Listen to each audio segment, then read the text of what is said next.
Hello, jewelry lover. My name is Bella Naiman, and I'm the founder of New York City Jewelry Week. Welcome to the virtual program for NYCJW25. The theme for this year's 8th edition of New York City Jewelry Week is Artworn, focusing on artistry in jewelry and how artistic intent informs the creation of adornment. We hope that you enjoy the programs that we have carefully put together for you. While this program is not live, we do welcome your feedback. So enjoy the program. Don't forget to sign up for our mailing list. Follow us on Instagram at NYC Jewelry Week, and hope to see you in person in 2026.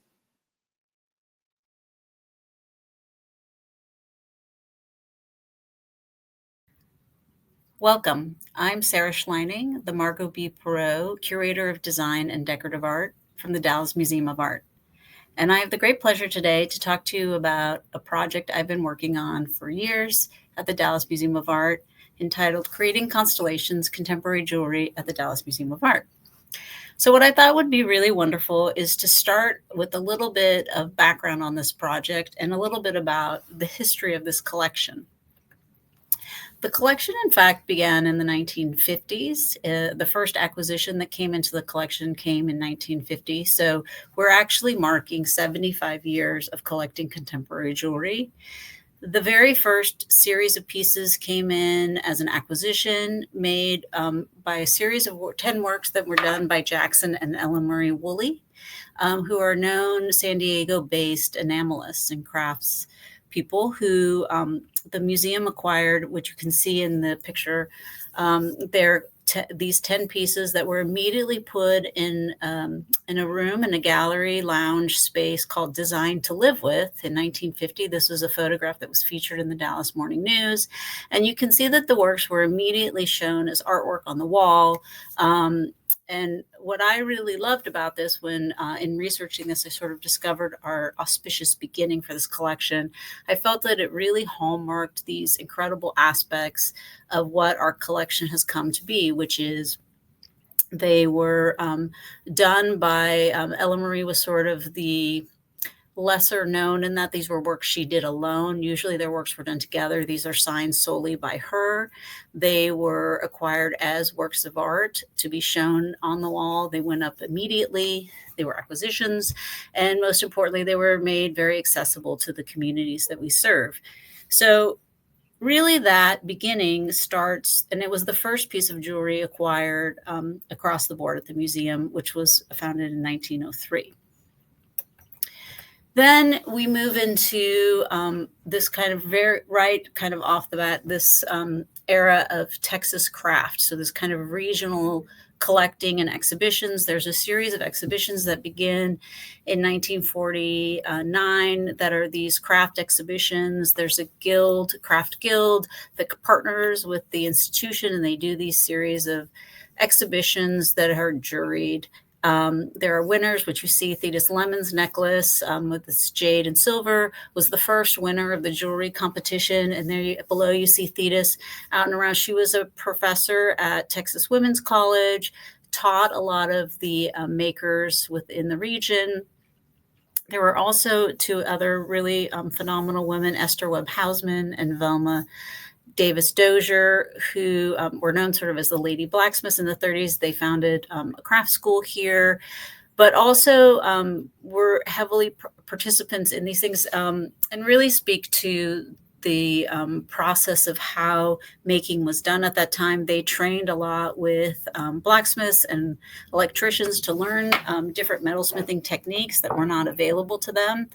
What you see below, Velma Dozier's cat pin was the winner of the second annual exhibition, is there on the cover. And then the earrings that are at the top were the first piece that came in. They were the Neiman Marcus Prize winner at the 10th annual exhibition. And those were the first that were actually acquired from the exhibition to come directly into the museum. Many of the others we've received after the fact and hope to continue to collect more. But what you can see from that is really for up until about 2010, we were really a much more regional based collection, maybe had 30 or 40 works, pretty modest, but compact sort of collection. What happens in the 2010 period is that we have one donor, which I'm going to speak about in a second, who Dee Dee Rose, who gives about 13 pieces of work. But then in 2014, she and her husband, Rusty, acquire Inge Asenbaum's collection to gift to the museum. Now, Inge Asenbaum is a very important seminal figure in the field, and these is just an example of a couple of the works we have from the collection, the Pavon and Chepka, and a picture of her. She seems to be very camera shy. We don't actually have many pictures of her, though we have so many great works by her. Of course, Gallery and Graben started in Vienna in 1972, closing in 1989, but she continued to be an incredible advocate and sort of promoter of the field, doing exhibitions, catalogs, and others. And we are very fortunate to not only have over 700 works from her collection, but also a series of archives that include drawings, catalogs, and other material, which we hope will continue to be a great source of research for those as we move forward, as the field continues to move forward. Here's another piece, another great work we have, Peter Skubik, who is very seminal also in her, for her gallery. There he is in front. This is one of the archive images we have. We also have the door handle, the door handles he made for Gallery and Graben, and a brooch that also was based off of. So kind of incredible stories, rich with stories we have in it. So Dee Dee Potter Rose, an incredible figure as well, and a great champion and patron, or you see her wearing the Venri Will IV neck piece with her son Will. She's been an incredible advocate. The Bertoya brooch was one of the original works that came in 2010. So really also broadcasting the kind of range as the collection shifts in this kind of seismic way from more regional to a more international, global, and much more contemporary, moving forward in the contemporary lens. We also have, then I came in 2018, and the collection has expanded probably another, since 2015, the collection, in the last 15 years, the collection has expanded 5,000%. And so we've been continuing to build. So once I came, we started to think about what were areas we could fill. We've gotten some great collections from a wonderful collector based on early American modern.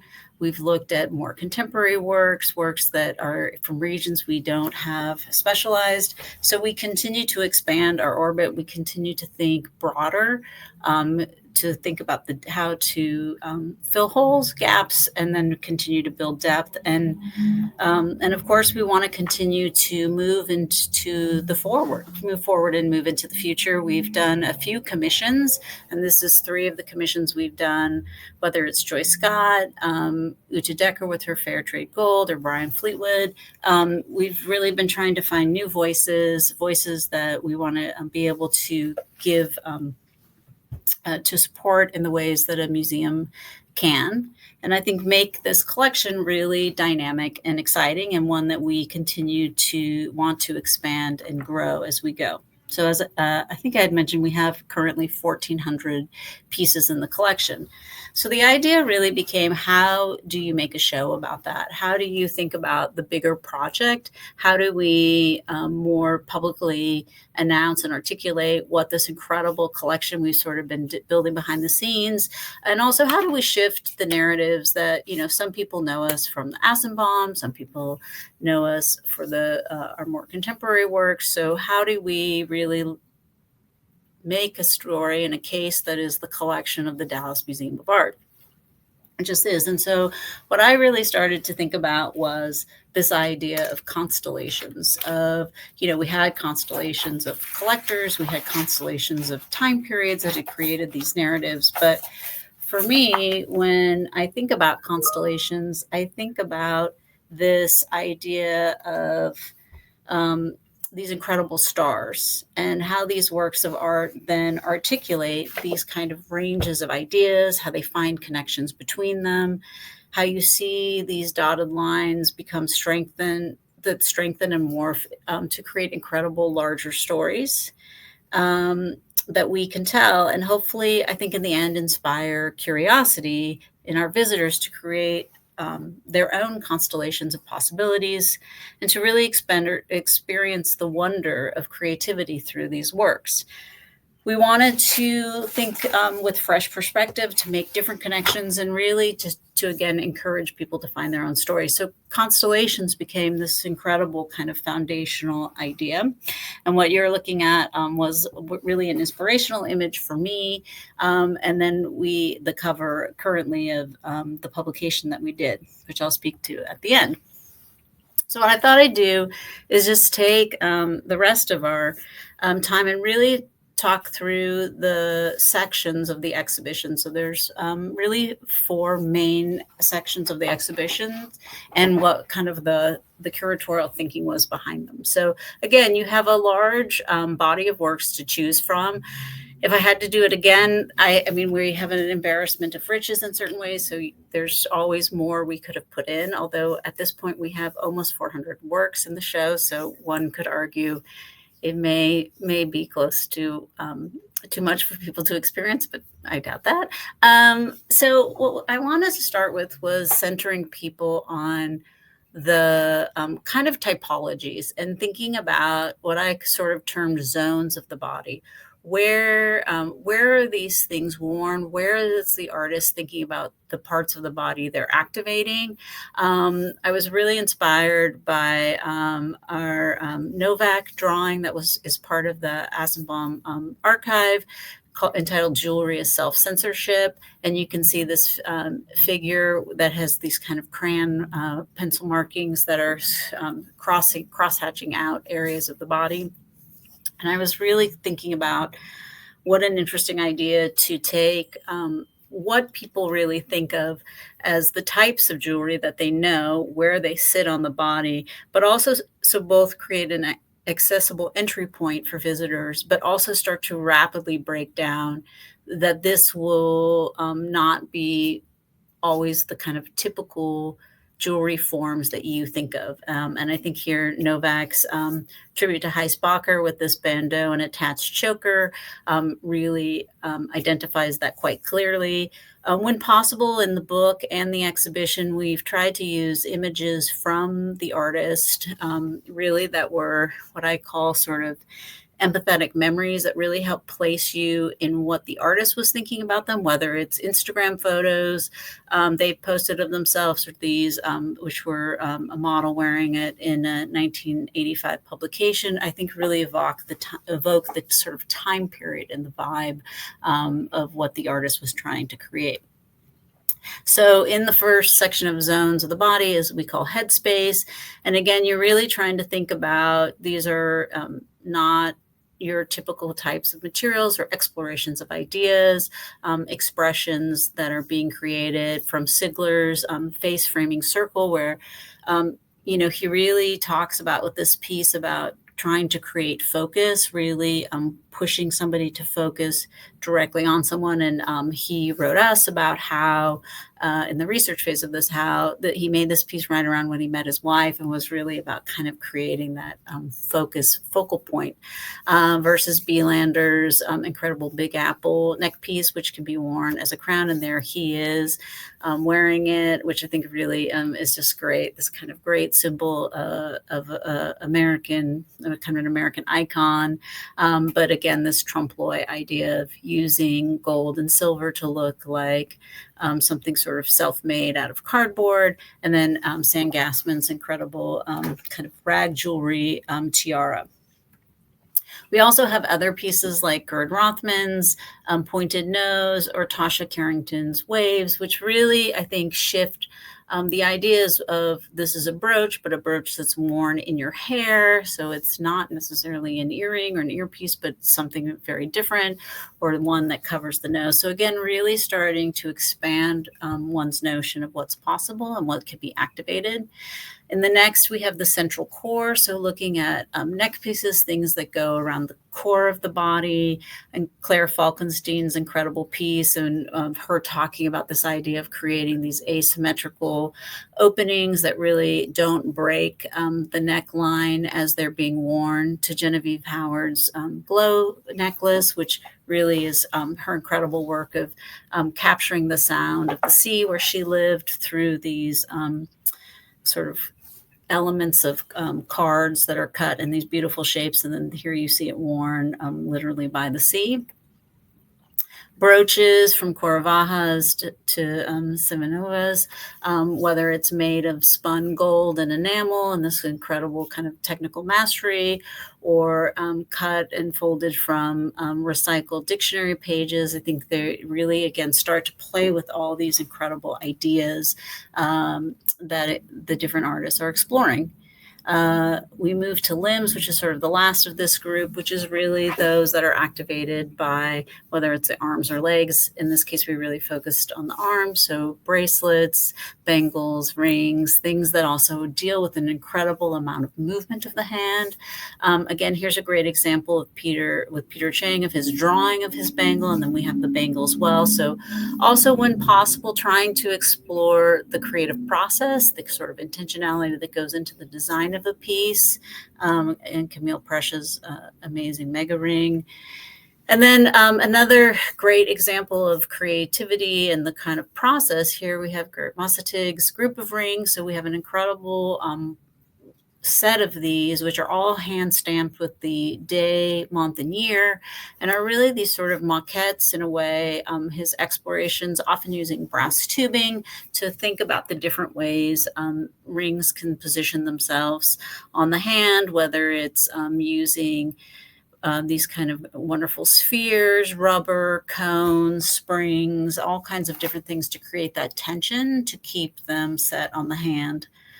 So this is the first section.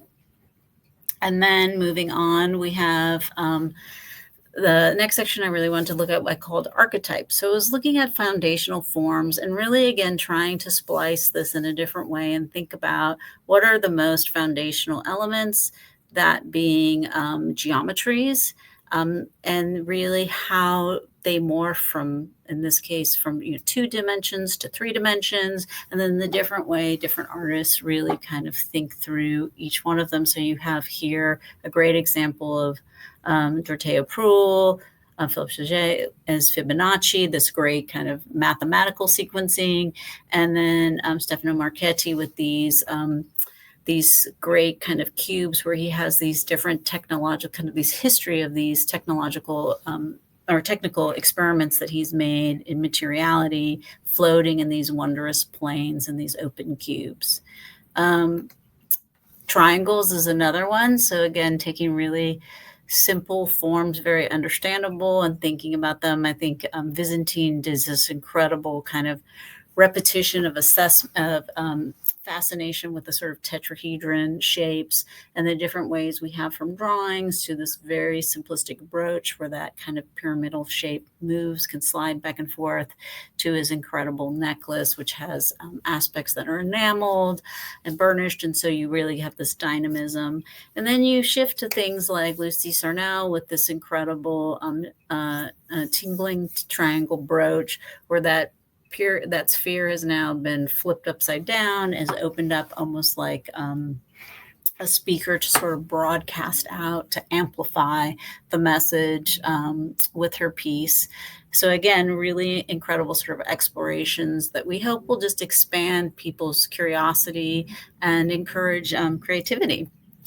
Circles is another one here, ranging from, great iconic pieces like Carolyn Broadhead's tufted necklace, Froelich's brooch, Art Smith with his galaxy. So you see we're also crossing time periods and sort of, I would say, sort of known kind of movements within the field to really think of them as they move across streams. And really, I think what was really compelling to me was really, with very simple forms, thinking about the incredible ideas and expansive nature that can be made.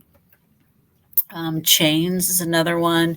So we move from really these incredible, like Marianne Hoskins, with these again, the repetition of these kind of open circular forms that connect into each other to create these chains, and then thinking about how those can be broken. And I realize I have the wrong credit for one of these, so I'm very sorry, Veronica Fabian, for that, because that is my fault that I did that, but that's her piece up in the upper right, not the big link necklace. And then you can see one made of Velcro. And then we have incredible works from the Padua School, Babetto's necklace, Giorgio Cetto's chains. And I apologize if I'm butchering people's names. I've been hard at work, both installing, but also most of my research has been reading based. So I apologize in advance if I've done any disservice to anyone.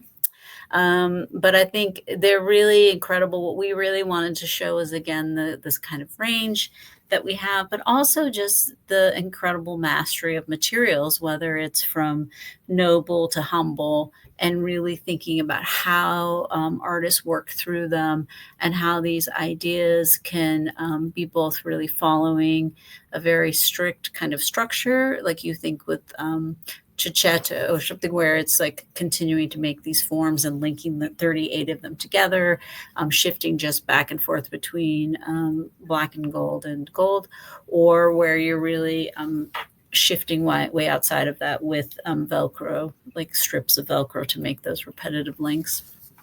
The next section I wanted to look at was signals, is what I called it, and really thinking about what is the content, the context, the meaning, the desire to tell deep stories and share expressions, find commonalities of shared meaning amongst works and with both the wearer and the maker.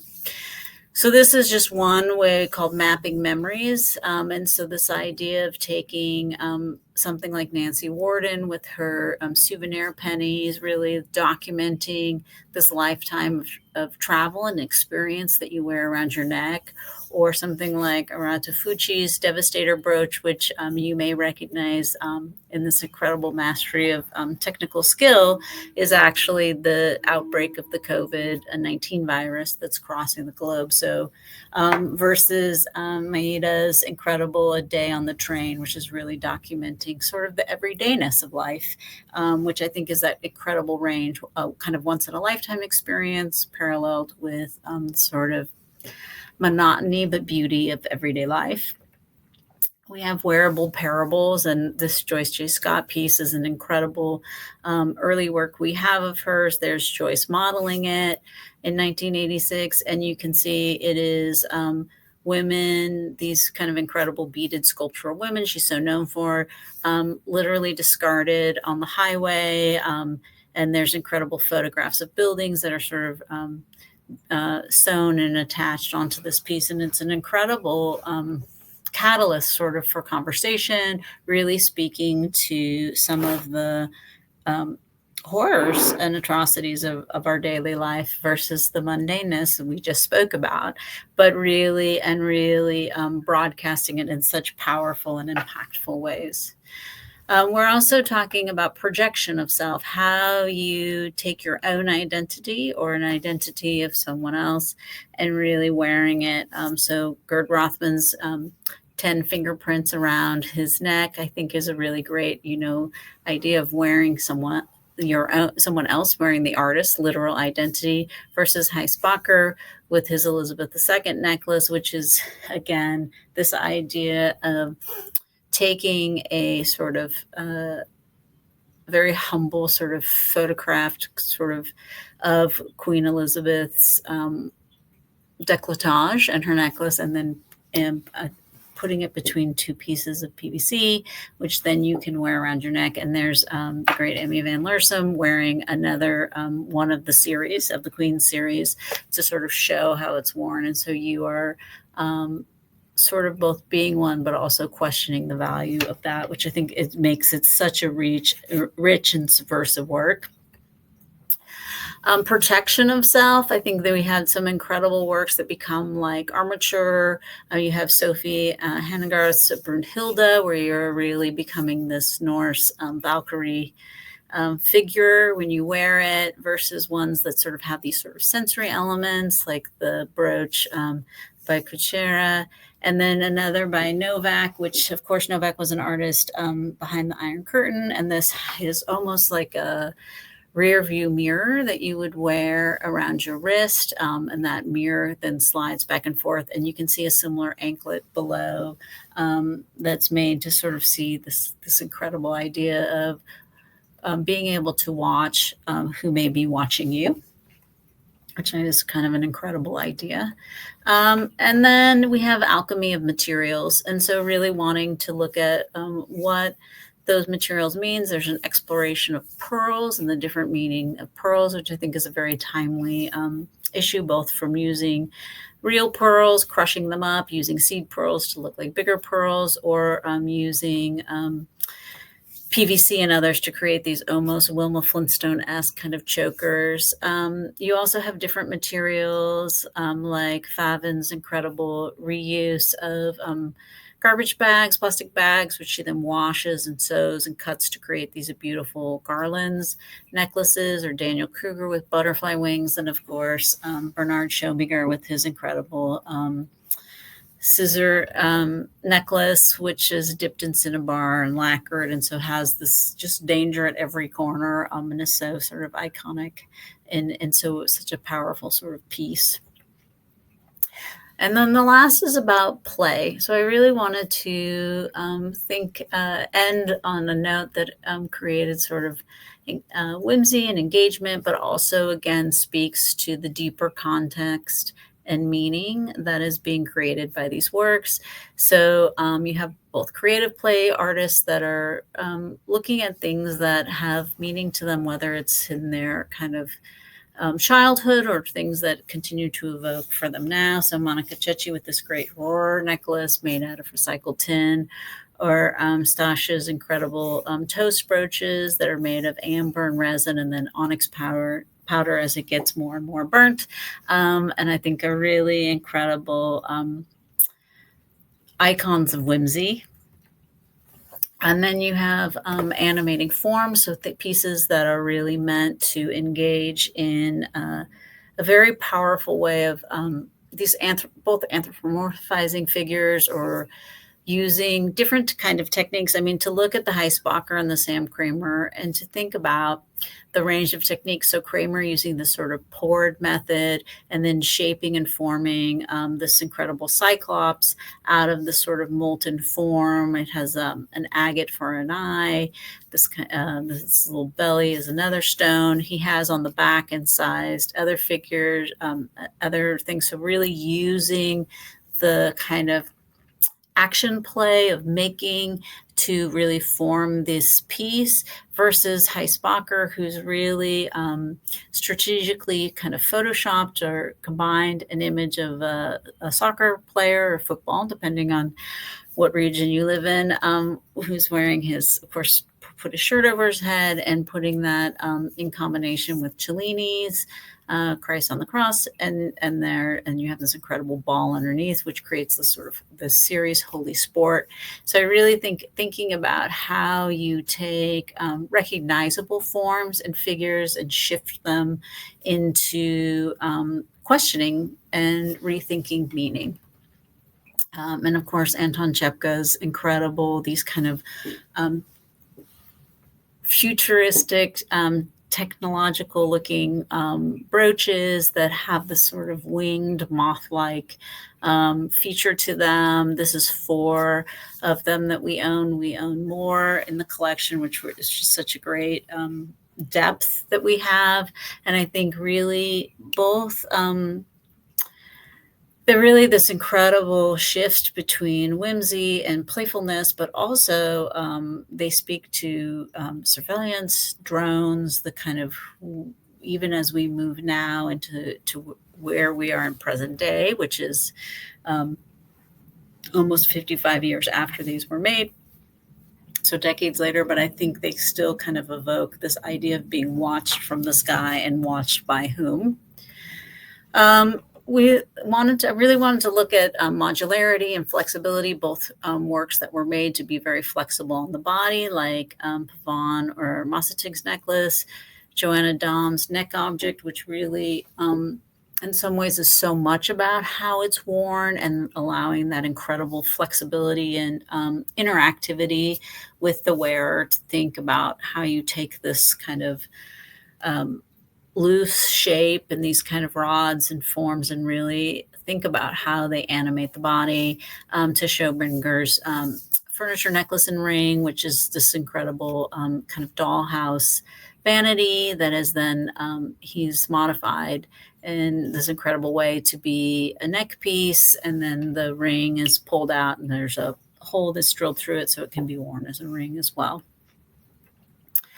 Engaging the senses to me was really taking that idea of flexibility one step further and thinking about things that really have that incredible tactileness, or really think about whether it's about how light moves through them, how they feel on the body. Corvaja's ring, which is part of the Golden Fleece series, is this incredible, you sort of are desperate to touch it, yet it's so fragile. It's so delicate, and that kind of charisma it sort of animates from it is so enticing and intriguing, and yet really it has to stay behind glass. It's so fragile. It's so amazing to think about how one would even wear that.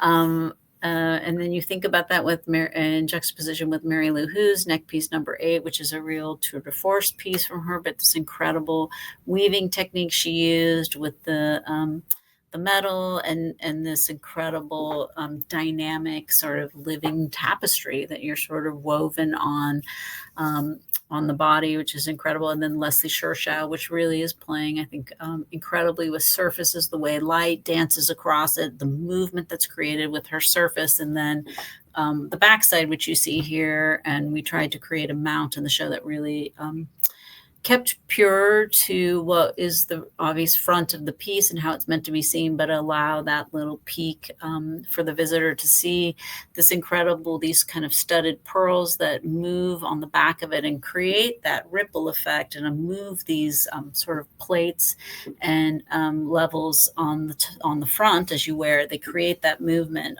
by using this incredible artistic tectonic background. And then the last section in this is called kineticism, and really speaks both to the connection to the kinetic movement that happened at the same time in the 60s and 70s, but also really talks about how, by the body moving, you can create pieces that move even more. So this incredible kineticism that is both spurred by the body, but also kind of meant to be seen on its own. So we're very fortunate in the show to be showing 5 of our Becker kinetic pieces, 2 rings and 3 bracelets that have, and he built them up, of course, really to be seen sort of at the angle of these photographs, so that the mechanisms and all this incredible sort of mechanical side of them remain sort of hidden and elusive, and don't destroy the magic of all this kind of movement that's created as you're moving. And then this incredibly charming piece by Peter Skubik, the acrobat ring, which is really, when you push those 2 sides, this little golden figure pops up as the strings become taut. And so, and I love with Skubik, of course, he creates these square bottoms, so they're meant to be seen both as sculptural, that you can just place them quite easily, but then also they have the opportunity to be worn as well.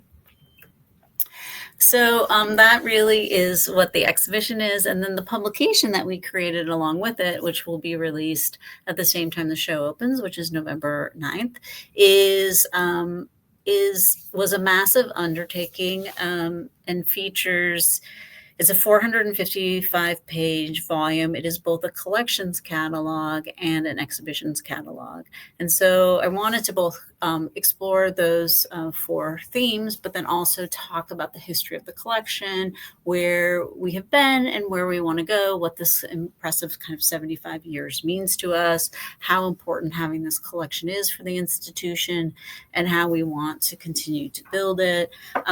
It features over almost 1,000 works from the collection, and we really tried very hard to be as accurate as possible because it's such a seminal moment to present this, and really wanted to, what we hope is to both really speak to the connoisseurs and collectors and patrons and the important sort of advocates for the field of contemporary jewelry, but also to invite new people in, and really in a welcoming, accessible way that speaks to the incredible engagement and wonder that can be found in this field. So here's just a couple page spreads. Here's another.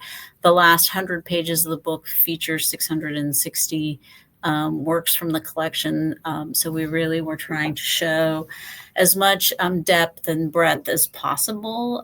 We also have our website, which is dma.org/constellations, which is still under work. I encourage anyone, if you find mistake, we are a small but mighty team who's been working very hard. And of course, we want, accuracy is important to us, but it is an ever evolving and ever elusive thing as we navigate this. So we are always welcome to comments as in the constructive and gracious spirit that they, I'm sure, are intended.